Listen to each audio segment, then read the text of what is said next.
Music. I love listening to it. Is this a problem? Assalamu alaikum wa rahmatullahi wa barakatuh. Yes, we're going to talk about music. Now, there are a couple of things to think about. First and foremost, the scholars of Islam have differed when it came to listening to music. And it's two main groups. The first say it's completely haram. Doesn't matter the lyrics, doesn't matter what instruments you're using, it's completely haram. A believer should never have their heart or their mind attached to music in any way, shape, or form. This is the first opinion. And this is also the majority of the scholars.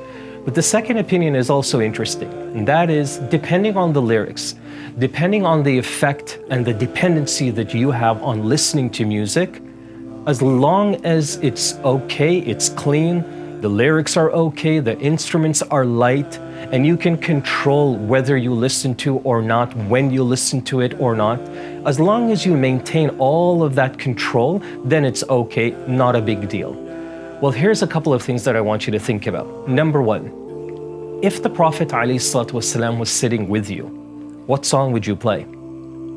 For a lot of us, we would probably pause and think, wait a minute, I don't know if the Prophet ﷺ would even be pleased with the whole idea of me playing a song for him.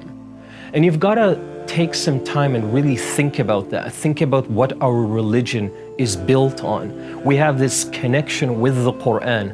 We are praying 5 times a day, and all of that revolves around dhikr. It revolves around the tilawah and recitation of the Quran. And especially this month of Ramadan, just look at what we're doing. We're fasting throughout the day. It's a time of tranquility and peace, and you're contemplating, you're reflecting on your life. You don't have time for music, you don't have time for any of that. It's just you and Allah subhanahu wa ta'ala.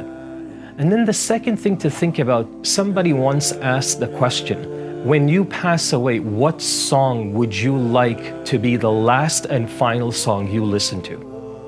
And the listener, when he was asked this question, he couldn't answer it. Why?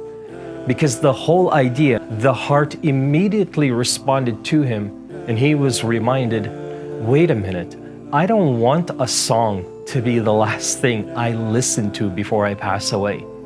And that was one way to prove that there's something not right about music in general.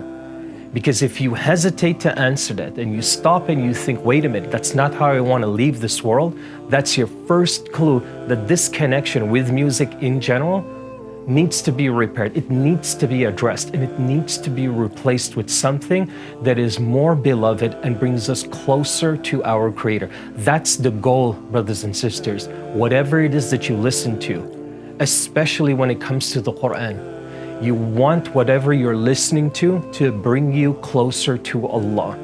And the last and the final point that I'll say with respect to music is, music has a way of penetrating the heart. It has a way of influencing your emotions. If you listen to something sad, then there's a good chance you're going to feel sad. If you listen to something happy, you'll feel the same way.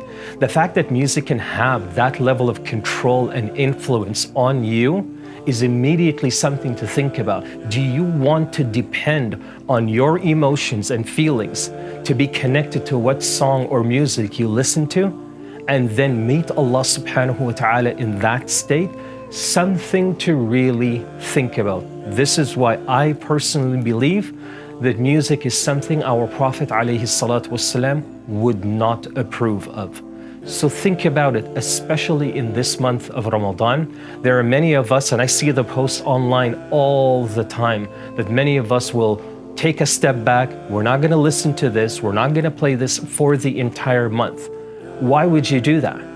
Because if you're doing it throughout the rest of the year, why not this month?